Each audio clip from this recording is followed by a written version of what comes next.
എല്ലാ പ്രിയപ്പെട്ട പ്രേക്ഷകർക്കും ഐക്കൺസ് ഓഫ് ഇന്ത്യയുടെ പുതിയ എപ്പിസോഡിലേക്ക് ഊഷ്മളമായ സ്വാഗതം. ഐക്കൺസ് ഓഫ് ഇന്ത്യ ബാംഗ്ലൂരിൽ തന്നെയാണ്. ഇന്ന് ഐക്കൺസ് ഓഫ് ഇന്ത്യ നിങ്ങളെ പരിചയപ്പെടുത്തുന്ന അതിഥി ബാംഗ്ലൂരിൽ അച്ചു കാറ്റേഴ്സ് എന്ന സ്ഥാപനം നടത്തിവരുന്ന അഭിലാഷ് സാറാണ്.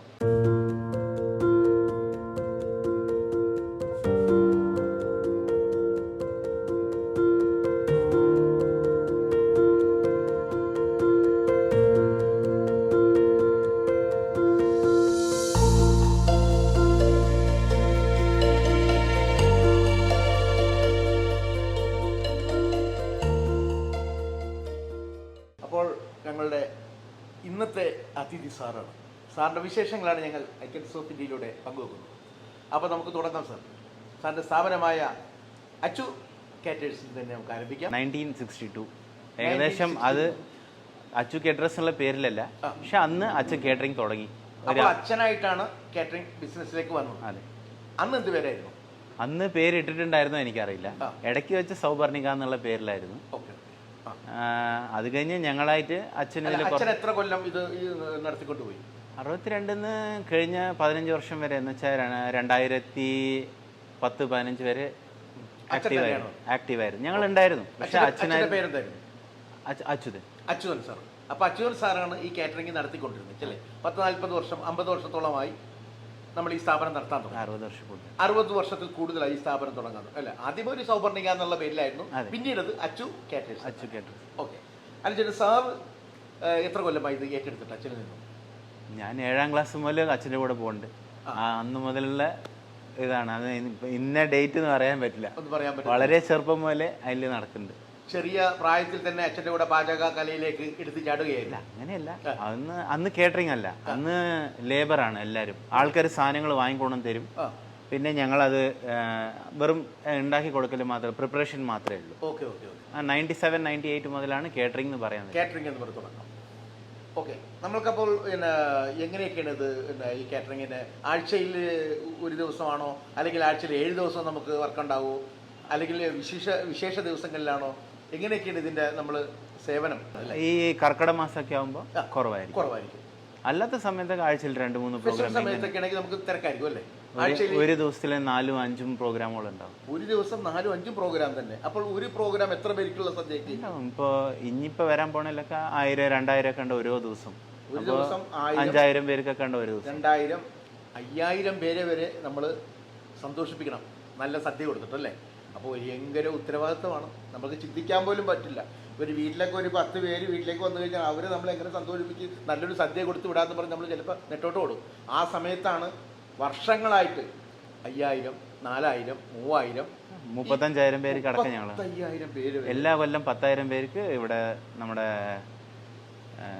എന്താണ് മുത്തപ്പൻ പൂജയ്ക്ക് കൊടുക്കും. 10-15,000. കഴിഞ്ഞ കൊല്ലം 15,000 കൂടുതൽ ആളുകൾ. 15,000 പേർക്കുള്ള സദ്യയൊക്കെ ഒരുക്കുക എന്ന് പറയുമ്പോൾ അതിനു വേണ്ടി പ്രവർത്തിക്കുന്നവർ എത്ര പേരുണ്ട്? അവിടെ ഒരു 80 ആളെങ്കിലും ഉണ്ടാവും. 80 ആൾ വിളമ്പാനും 40 എല്ലാം കൂടി.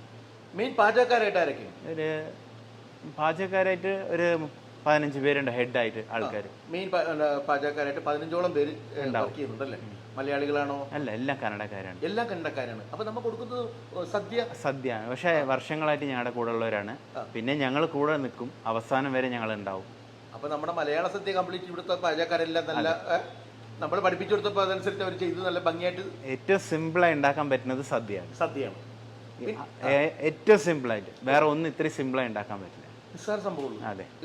സദ്യയൊക്കെ എന്നൊക്കെ പറഞ്ഞാൽ 15,000 പേർക്കുള്ള സദ്യ എന്ന് പറഞ്ഞാൽ നമ്മളെ സംബന്ധിച്ചുള്ള നിസ്സാരമാണ്. അല്ല, നമ്മളെ സംബന്ധിച്ചൊന്നല്ല, പൊതുവെ സിമ്പിൾ ആയിട്ടുള്ള സംഭവമാണ്. പക്ഷെ ഞങ്ങൾക്കത് നിസ്സാരമായിട്ട് തോന്നുന്നില്ല. 10,000 പേരെയൊക്കെ എന്ന് പറഞ്ഞു കഴിഞ്ഞാൽ എത്ര തരം കറികളുണ്ടാവും, എത്ര തരം പായസം വേണം, ഇതൊക്കെ ഉണ്ടാക്കുക എന്നൊക്കെ പറയുന്നത് വലിയ സംഭവം തന്നെയല്ലേ? സാധാരണ ഒരു നമ്മുടെ സദ്യയിൽ ഇപ്പം നമ്മൾ ഇവിടെ കൊടുക്കുന്ന സദ്യയിൽ എത്ര തരം തൊടുകറികളുണ്ടാവും? സാധാരണ ഇപ്പോൾ ഒരു തൊടുകറി ഒരു 10 ഐറ്റം ഉണ്ടാവും. 10 ഐറ്റം. ഈ 10 ഐറ്റം തൊടുകറി ഉണ്ടാക്കുക എന്ന് പറഞ്ഞാൽ ഈ നിസ്സാര സംഭവമൊന്നുമല്ല. അത് നമ്മൾ തൊട്ട് വായിൽ വെച്ച് കഴിഞ്ഞാൽ അതിൻ്റെ ഒരു ടേസ്റ്റ് ഉണ്ടാകണം അല്ലെ, വെറുതെ എന്തെങ്കിലും കൊടുക്കണമെന്നല്ലേ. പായസമൊക്കെ എത്ര ഉണ്ടാവും? 2 പായസമാണ് എല്ലാവരും പറയാറ്. 4 വളരെ കുറവാണ്. പണ്ടൊക്കെ 4 പായസം പറയുന്നത്, ഇപ്പൊക്കെ 2 തന്നെ കൂടുതലാണ്. ഈ 4 പായസം ഇപ്പൊ 2 പായസം നമ്മൾ സാധാരണ ഒരു കല്യാണങ്ങളിലൊക്കെ പോകുമ്പോൾ നമുക്ക് കഴിക്കാറുണ്ട്. ഒരു ശർക്കര പായസവും ഒരു പാൽപ്പായസം. അല്ലാതെ വേറെ 2 പായസം കൂടി എന്തായിരുന്നു? ആദ്യമൊക്കെ ചക്ക, പഴം ഇങ്ങനെയൊക്കെ ചോദിക്കായിരുന്നു. ഇപ്പൊ വളരെ കുറവാണ്, അതൊന്നും ആരും ചോദിക്കാറില്ല. കാരണം അതിന്റെ വില കൂടുതലും ഒക്കെ കാരണമായിരിക്കും. ഓക്കെ. അപ്പോൾ നമ്മുടെ അച്ചൂസ് കാറ്റേഴ്സിന് അവകാശപ്പെടാനുള്ള എന്താണ് നമുക്കൊരു പറയാമല്ലോ, അവരെ ഏൽപ്പിച്ചു കഴിഞ്ഞാൽ അവരെ എന്താണ് നമ്മുടെ ഏറ്റവും കൂടുതൽ ആളുകൾക്ക് ഇഷ്ടപ്പെട്ടേക്കാം? നോണാണോ വെജാണോ? ബാംഗ്ലൂരിൽ ഞങ്ങൾ അറിയപ്പെടുന്ന സദ്യക്കാണ്. എവിടെ പോയാലും സദ്യയാണ്. വെജിറ്റബിൾ സദ്യയാണ് നമ്മുടെ ഏറ്റവും വലിയ നമ്മൾ പേരെടുത്തിട്ടിരിക്കുന്നത് അല്ലേ. നോണും കൊടുക്കാറുണ്ട്, ആവശ്യമുള്ള നോൺ ചെയ്യാറുണ്ട്. പക്ഷേ നോണിനെക്കാട്ടിലും കൂടുതൽ ആൾക്കാർ വിളിക്കുക സദ്യ എന്ന് പറഞ്ഞിട്ടാണ് ആദ്യം. ആ സദ്യ എന്ന് പറഞ്ഞാൽ ഓർമ്മിക്കാൻ ഞങ്ങളായിരിക്കും വിചാരിക്കുന്നു.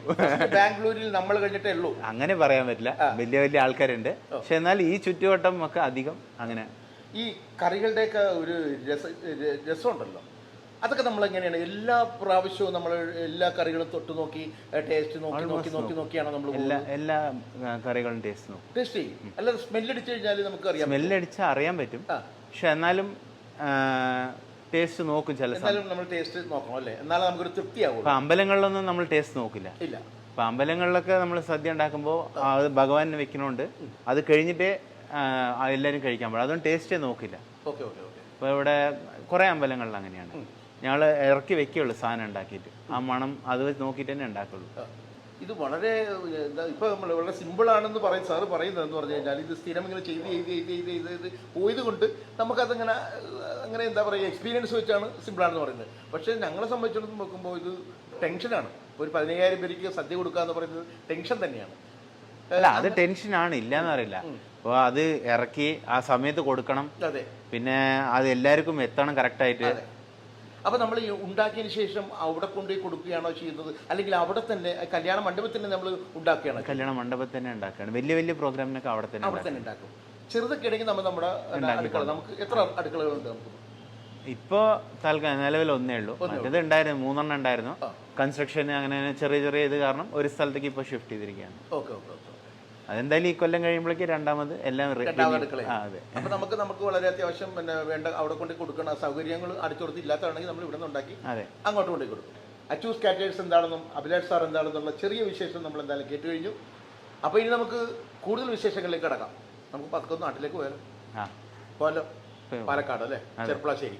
ഞാൻ വന്നപ്പോൾ തന്നെ ഒന്ന് പരിചയപ്പെട്ടപ്പോൾ പറഞ്ഞാണ്, എങ്കിലും പ്രേക്ഷകർക്ക് വേണ്ടി ഒന്നുകൂടി പറഞ്ഞോളൂ. പാലക്കാട് ചെർപ്പളശ്ശേരി. അവിടെ അച്ഛൻ്റെ പേര് പറഞ്ഞിരുന്നു.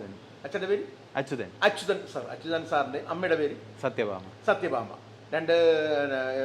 രണ്ടാമനാണോ ആദ്യത്താണോ? എനിക്കൊരു ഏട്ടനുണ്ട്. അപ്പൊ രണ്ടാമതാണ് അല്ലേ? അതാണ് എനിക്കൊരു സംശയം ഉണ്ടായിരുന്നു, 2 പേരേ ഉള്ളൂ എന്നുള്ളൊരു. അതുകൊണ്ടാണ് രണ്ടാമനാണോ ആദ്യത്താണോ ചോദിച്ചത്. അപ്പൊ ചേട്ടന്റെ പേരെന്താണ്? സതീഷ് അല്ലേ? അദ്ദേഹം എന്ത് ചെയ്യുന്നു? ജോലി എടുക്കായിരുന്നു. ലൈഫ് സ്റ്റൈലില് നല്ല പോസ്റ്റിലൊക്കെ ആയിരുന്നു.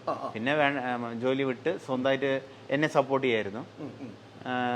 കേറ്ററിങ്ങിന് വരും. അത് പിന്നെ ചെറുപ്പം മുതലേ അവനും വരികയായിരുന്നു എല്ലാത്തിനും. അപ്പൊ സത്യം പറഞ്ഞാൽ അച്ഛന്റെ ആ ജോലിയിൽ തന്നെ 2 മക്കളും അല്ല, ഇപ്പൊ അവൻ ഞങ്ങള് കൊറോണ സമയത്ത് എല്ലാവരും ഒരു ബിസിനസ്സിലായ ശരിയാവില്ല എന്ന് വിചാരിച്ചു അവൻ കോർപ്പറേറ്റ് ഈവന്റ്സ്, കോർപ്പറേറ്റ് ഗിഫ്റ്റിംഗ്സ് എന്നിട്ട് അതിലേക്ക് മാറി.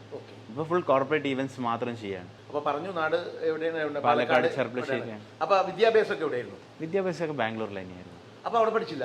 ഞാൻ ജനിച്ച് വളർന്നു തന്നെ എവിടെയാണ്. ഓ ശരി. മലയാളിയാണെങ്കിലും നമ്മൾ ഇവിടെയാണ് ജനിച്ചു വളർന്നത്. അപ്പൊ ഇവിടത്തെ വിദ്യാഭ്യാസം എവിടെയായിരുന്നു? ഇവിടെ ആദ്യം ആന്റണി സ്കൂൾ എന്ന് പറയും. അന്ന് ഏറ്റവും പേര് കേട്ടൊരു സ്കൂളായിരുന്നു അന്നത്തെ കാലത്ത്. ഒരു കോൺവെന്റ് ആയിരുന്നു. ഇപ്പൊ അത് കഴിഞ്ഞ് പിന്നെ 8ാം ക്ലാസ് മുതൽ 7ാം ക്ലാസ് വരെ അവിടെയായിരുന്നു. അത് കഴിഞ്ഞ് 7ാം ക്ലാസ്സിൽ നിന്ന് അവിടെ ഗേൾസ് ഹൈസ്കൂളേ ഉള്ളൂ. അമ്മമാരെ നടത്തുന്ന സ്കൂളാണ് ഈ കന്യാസ്ത്രീകൾ.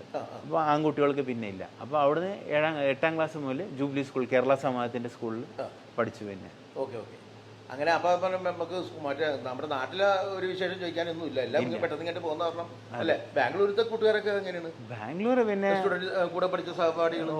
ബാംഗ്ലൂർ പിന്നെ അറിയാത്തവരാരും തന്നെയല്ലേ, ജനിച്ചു വളർന്നപ്പോൾ തൊട്ട് കടയും ബിസിനസ്സും ഒക്കെ ആയിട്ട്. അതുകൊണ്ട് പിന്നെ എൻ്റെ ഇപ്പോൾ 10-20 വയസ്സുള്ള ചെക്കന്മാർ മുതൽ എൻ്റെ പ്രായം കൂടുതലുള്ളവർ എല്ലാവരും പരിചയം തന്നെയാണ്. ശരി, ഓക്കെ. അതിൻ്റെ ഇടയ്ക്ക് എപ്പോഴായിരുന്നു കല്യാണം? സദ്യയുടെയൊക്കെ ഇടയ്ക്ക് തിരക്കാണ്. അല്ല, മറ്റുള്ളവരുടെ കല്യാണത്തിന് സദ്യ ഉണ്ടാക്കി കൊടുക്കുവാണ്. നമ്മുടെ കല്യാണത്തിന് ആരായിരുന്നു സദ്യ? അതെനിക്കറിയില്ല. നാട്ടിൽ നിന്നായിരുന്നു. നാട്ടിൽ ചെറുപ്പശ്ശേരിയിൽ വെച്ച് തന്നെയായിരുന്നു കല്യാണം. അതാരായിരുന്നു?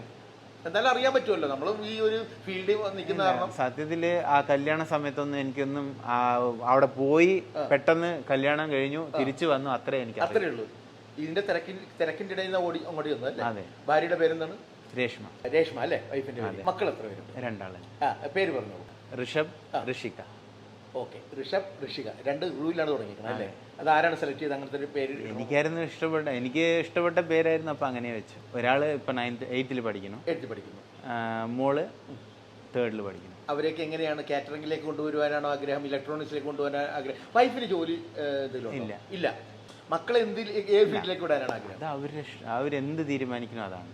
പഠിക്കാനും പ്രഷർ ഇടാറില്ല. എല്ലാത്തിലും ആവറേജ് മാർക്ക് കിട്ടിയാൽ മതി. കളിക്കാനുള്ള സമയമൊക്കെ കൊടുക്കും. പഠിക്കുന്നുള്ള പ്രഷർ ഒന്നും ഇടില്ല. ഇത് നമ്മുടെ നാട്ടിലൊക്കെ അങ്ങനെയല്ലല്ലോ. ഇവിടെയൊക്കെ അങ്ങനെ കളിസ്ഥലങ്ങളൊക്കെ ഉണ്ടല്ലേ?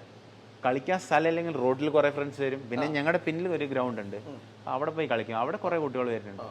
ഇവിടുത്തെ ബാംഗ്ലൂരിലെ പിള്ളേരൊക്കെ എന്ന് പറയുന്നത് നല്ല പിള്ളേരൊക്കെ തന്നെയാണ് ആണല്ലോ. അങ്ങനെ നോക്കാൻ പറ്റില്ല. ഇല്ല, ഇപ്പൊ നല്ലതും കെട്ടതും അവർ പോയാലേ അറിയൂ. നമ്മൾ വീട്ടിൽ വെച്ച് വളർത്തി കഴിഞ്ഞാൽ നല്ലത് എന്താ കെട്ടത് എന്താന്ന് അവർക്ക് അറിയില്ല. നമ്മുടെ മക്കൾ നല്ലത് ചെയ്യുമോ അങ്ങനെ ഞാൻ പറയില്ല. മനസ്സിലാക്കണം, നമ്മൾ പറഞ്ഞു കൊടുക്കണം. ഇങ്ങനെ ഇത് മോശമാണ്, ഇത് നല്ല. ഇപ്പൊ ഞങ്ങൾ അങ്ങനെയായിരുന്നു വളർന്നത്. ആരോഗ്യമൊക്കെ എങ്ങനെയാണ്? എങ്കിലും നമ്മുടെ ആരോഗ്യത്തിന് ഷുഗർ, കൊളസ്ട്രോൾ, പ്രഷർ സദ്യയാണല്ലോ. എപ്പോഴും 2 തരം പായസം 3 തരം പായസമാണ്. ഇതൊക്കെ കുടിച്ച് ഷുഗർ വല്ലതും? അല്ല, ദൈവാനുഗ്രഹം കൊണ്ടും പിന്നെ പൂർവികരുടെ ഹെൽത്തും ഒക്കെ വെച്ച് നോക്കുമ്പോൾ നല്ല ആരോഗ്യമാണ്. നന്നായി. ഓക്കെ, അപ്പോൾ നമ്മുടെ അച്ചു കാറ്റേഴ്സ് ഇനിയും ഉയരങ്ങളിലേക്ക് കുതിക്കട്ടെ എന്ന് ആശംസിക്കുകയാണ്. Thank you.